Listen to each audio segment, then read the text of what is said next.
Nah, pada buku yang kedua yang itu bukan buku yang berjudul Menggagas Pendidikan Bermakna, Integrasi Life Skill, KBK, CTL, dan MPS. Nah, pada buku ini sebenarnya masih bertemakan sama, yaitu tentang pendidikan dan juga belajar mengajar. Yang saya bacakan di sini juga terdapat beberapa subjudul. Yang pertama itu bab 1 yang berjudul untuk apa anak harus sekolah. Jadi di sini ada sebuah cerita dan juga di sini diceritakan ada seorang anak yang bernama Raden. Jadi ini sebuah cerita tentang bagaimana si Raden ini dia melakukan belajar atau pergi menuntut ilmu di sekolah. Nah, jadi di sini semuanya cerita. Jadi yang bisa ditangkap di sini tentang filosofi belajar itu apa dan untuk apa anak harus belajar sekolah. Kita juga perlu mempertanyakan apa ini harapan orang tua saat mengirimkan anaknya untuk bersekolah. Jadi buku ini tentang bisa dibilang ini filosofi atau ya cerita-cerita yang berkaitan dengan anak yang sekolah atau mana. Yang bab kedua itu mencermati orang-orang sukses. Cara berpikir yang paling mudah untuk menentukan kunci orang sukses adalah dengan pola pikir adaptif, yaitu mengidentifikasi orang-orang sukses, kemudian mencermati apa kunci rahasia sukses mereka. Jika kita mendapatkan cukup banyak kasus tentang ciri orang sukses, dari kasus tersebut dilakukan generalisasi, maka secara prosedur berpikir kita akan mendapatkan ciri-ciri orang sukses yang berlaku universal. Jadi pada bab 2 ini kita harus mengajar kita mencermati orang-orang sukses. Jadi kita kan banyak orang-orang sukses yang ada di Indonesia atau di luar. Nah, kita harus mencari tahu apa kunci keberhasilan mereka, apa yang harus kita lakukan agar kita bisa sukses seperti mereka. Jadi pada bab kedua ini kita dikasih tahu gitu. Bukan dikasih tahu sih, maksudnya ya bisa dibilang begitu, dikasih tahu. Dan ini pada bab kedua juga berkaitan dengan cerita yang ada pada bab 1 tadi oleh si Raden itu. Yang ketiga, bab ketiga itu life skill dan mata pelajaran. Jadi pada bab ketiga ini ketika pertama kali mengambil life skill dalam pidato yang kan guru besar pada 14 Desember 1998, banyak kawan mempertanyakan apa maknanya. Makna itu dengan basic skill konsep pendidikan profesionalis skill dalam teknologi. Jawaban saya saat itu, jadi sini juga cerita dia atau ya cerita dia lah ini pada masa sekolah dulu. Nah, bab ketiga ini life skill dan mata pelajaran. Jadi bisa dikatakan di sini kita harus juga mengetahui apa skill kita dalam belajar dan juga kita memilih mata pelajaran apa yang cocok dengan kita. Jadi sebenarnya ini juga cerita yang sangat relate dengan apa yang terjadi pada kita pada sekolah, waktu sekolah gitu. Ini juga kita mungkin diajari berpikir cara memilih ini skill atau mata pelajaran yang cocok dengan kita. Bab berikutnya itu pendidikan akhlaknya pendidikan. Ini juga sepertinya cerita orang yang menulis ini mungkin, dan di sini dikatakan bahwa bahkan ada tokoh senior kita ini cerita dia, maksudnya potensi akal yang cemerlang akan digunakan untuk tujuan jahat. Mereka akan melakukan korupsi, maka benaran bahkan triliunan rupiah. Tentu itu yang pandai, tetapi karena akhlaknya rusak maka pandaian itu digunakan untuk memperkaya diri dan merugikan negara acara. Jadi banyak bisa bilang ada guru saya dulu banyak orang pintar tapi banyak orang yang berakhlak. Pintar itu gampang dicari dan akhlak itu bisa dipelajari dengan mudah juga. Nah, di sini pada bab ini diambil contoh cerita atau orang yang korupsi. Nah, selain orang korupsi ini merupakan orang yang pintar karena dia bisa korupsi, tapi digunakan untuk hal yang jahat. Itulah yang dikatakan dia tidak punya akhlak. Jadi gunakanlah akal atau kepintaran itu dengan baik dan benar dan juga dibarengkan dengan akhlak. Itu akan menjadi sesuatu yang bagus. Pada berikutnya itu pendidikan haruslah kontekstual dan bermakna. Di sini juga dikatakan bukankah tugas pokok guru adalah membimbing siswa? Pembimbingan akan berjalan baik jika guru dan siswa akrab. Guru harus dapat memilih bahasa yang dimengerti oleh siswa dalam memilih cara menjelaskan atau metode pembelajaran yang cocok dengan karakteristik siswa, dan juga guru menginspirasi diri dari siswa sehingga kita tidak merasa sungkan untuk bertanya. Di sini dikatakan bahwa guru itu harus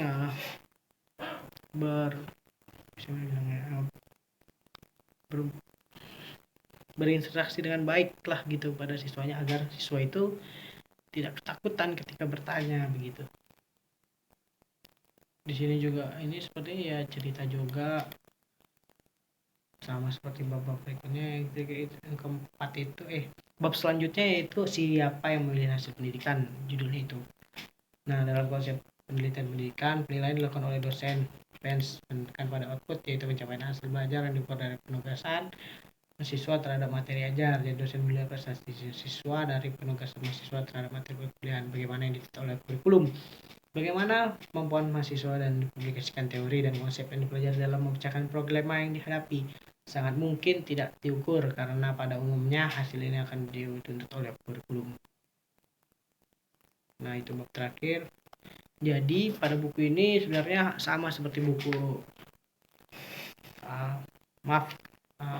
pokoknya masih ada satu bab lagi tadi saya kelupaan, yaitu bab terakhir itu berbagai peran dalam pendidikan. Jadi pada bab ini dikatakan sekitar tahun 1999 menjelang pemilihan presiden yang akhirnya menghasilkan Gus Dur sebagai Presiden Republik Indonesia yang keempat. Saya dikejutkan oleh sebuah stiker yang ditempel di kaca belakang sebuah mobil. Waktu itu saya ini sama sebenarnya cerita orang penulis ini. Dia menceritakan perjalanan hidupnya tentang pendidikan. Jadi saya bacakan saja. Waktu itu saya sedang mengendarai mobil di Jalan Gatot Subroto, Jakarta. Kalau tidak keliru, mobil yang berada di depan itu adalah Opel Blazer dan kaca belakangnya tertampang stiker berbunyi, "Whoever the president, our kids should go to school." Sungguh suatu ungkapan yang sangat menarik bagi saya, sebagai siapapun yang peduli dengan pendidikan. Tampaknya di pemilik mobil ingin meyakinkan siapa saja bahwa urusan urusan pendidikan tidak kalah penting dengan pemilihan presiden. Nah, dengan pola pikir seperti itu, sebenarnya MBS merupakan bentuk desentralisasi pendidikan pada level sekolah, yaitu dimana pada buku ini juga dikatakan bahwa pendidikan itu sangat penting. Bukan hanya kita kan sekarang dengan pemilihan presiden saja sudah diutamakan, bahkan karena yang utama itu adalah pendidikan. Karena jika kita tidak memiliki pendidikan, kita akan dipermainkan oleh orang lain. Gitu. Berikutnya itu berbagai peran dalam pendidikan. Ini tadi sudah dijelaskan. Nah, dengan cerita yang tadi, ada juga cerita pada tahun 2004 saya bertugas di Perth, Australia Barat. Saat jalan-jalan bertemu dengan seorang ibu muda menggendong anaknya yang berumur 5 tahun dan berbicara dengan bahasa Jawa dengan logat Surabaya. Ketika mencoba menyapa dan bertanya ini dan itu, ibu itu menjelaskan pedang mengunjungi anaknya bersekolah setingkat SMA di Perth. Ketika ditanya mengapa harus di Perth, apa tidak ada yang cocok di Surabaya, ibu tersebut menjawab pendek, di Surabaya susah mencari sekolah yang baik. Jadi dalam cerita ini intinya susah sekarang mencari, sebenarnya tidak susah, hanya saja memilih sekolah yang baik itu susah. Karena sebenarnya tidak susah, karena semua sekolah itu baik, hanya saja mungkin gurunya yang mengajarnya kurang atau tidak profesional atau tidak seperti yang digambarkan oleh orang tua tersebut. Nah, mungkin itu saja judul-judul atau subjudul yang ada dalam buku ini yang sudah saya jelaskan, yaitu buku Menggagas Pendidikan Bermakna.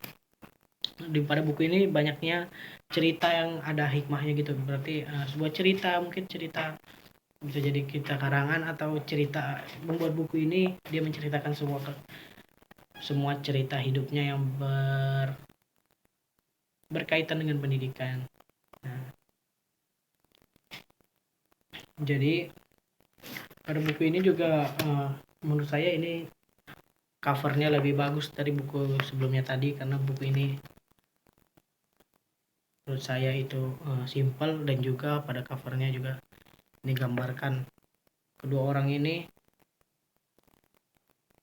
yang bertanya apa sih pentingnya ke sekolah itu. Karena jadi ketika orang melihat cover ini mungkin dia akan tertarik untuk membacanya, karena setiap orang kan bertanya apa sih pentingnya sekolah. Nah, di buku ini mungkin akan dikasih tahu pentingnya itu pendidikan dan sekolah. Pada font yang digunakan sama seperti buku yang tadi, hanya saja ini mungkin lebih bagus karena ya tidak terlalu banyak tinta yang hilang, dan juga font ini bagus, gampang dilihat, dan setiap katanya itu jarang-jarang atau tidak terlalu berdempetan seperti buku yang tadi. Dan juga identitas pada buku ini cukup lengkap, di mana di sini ada penulis, penata letak, perancang sampul, ilustrator, penerbit, dan yang paling penting itu ISBN-nya dan kode produksi penerbit. Hanya saja pada buku ini, buku kedua ini, saya tidak menemukan adanya daftar isi, jadi kita tidak bisa melihat secara cepat apa saja sih yang ada di pada subjudul ini. Kita harus membacanya pelan-pelan dari awal buku hingga habis untuk kita tahu ada subjudulnya. Itu saja kekurangannya buku utama dan buku pembanding ini. Dua buku ini tidak memiliki banyak kekurangan karena isi dari buku tersebut hanya dalam bentuk teori dan berbagai contoh yang sulit dipahami, dan juga buku pembanding memiliki tahun terbit 2015. Nih, yang ini buku 2015 yang mana sudah hampir ketinggalan jika dilihat dari tahun ke sekarang. Nah, itu sekarang sudah banyak strategi-strategi dalam pendidikan yang terbaru. Mungkin itu. Nah, mungkin itu saja video dari review jurnal. Itu saja video dari review buku yang saya buat untuk memenuhi tugas critical book review yang ada pada Universitas Negeri Medan, yaitu salah satu tugas KKNI. Nah, itu saja video dari saya ucapkan terima kasih. Wassalamualaikum warahmatullahi wabarakatuh.